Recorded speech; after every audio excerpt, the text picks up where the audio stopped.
So this is a CVJ IFS Toy 2. This is out of a Toyota Tacoma. This is our RCV D12211 boot. We're going to show you how to replace it.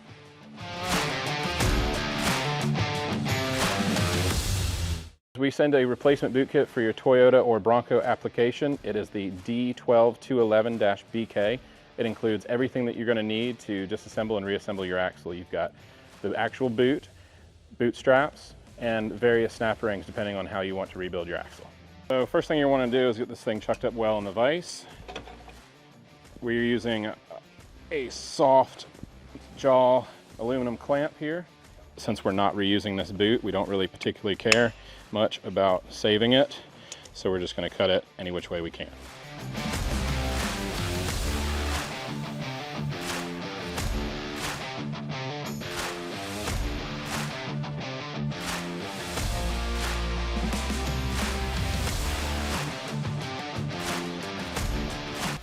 So depending on what boot kit we send out, you'll either get a Oetiker style clamp designed specifically for that CV housing, or you'll get our fold-over style clamp, which is much easier to install using basic tools. So the Oetiker strap is going to require a specialty tool, Oetiker pliers. You can find these at any auto parts store, Amazon, or on our website.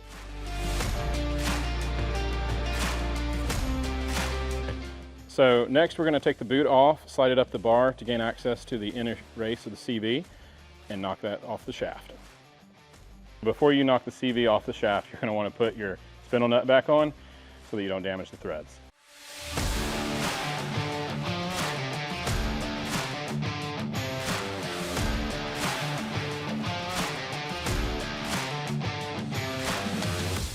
So now that the CV is knocked off, we're going to get everything cleaned up and get ready to go back together.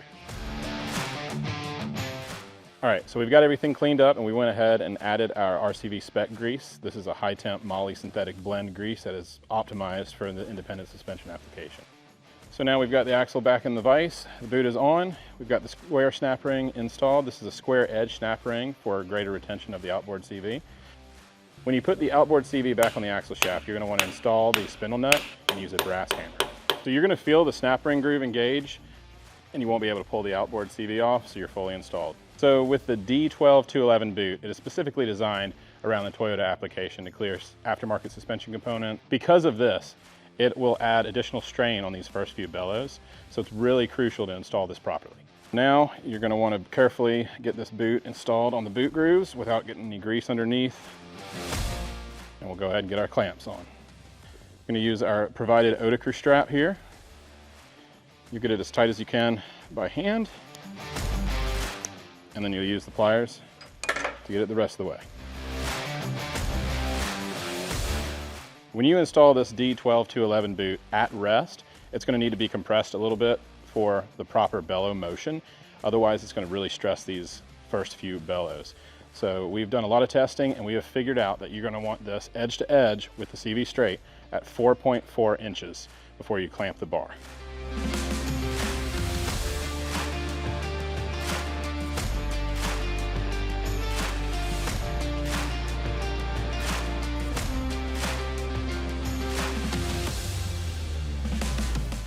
So because of this high clearance design of this boot, we got to clear the shock and everything. So these first few bellows see a majority of the strain. With this boot compressed, however, it does decrease that strain that you'll see at angle and provide a much longer life.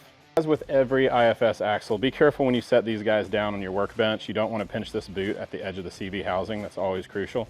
So be a little delicate with it as well as when you install. All right, so this guy is good to go. We're the proper boot length. We're going to go in the truck and get this thing on the trail.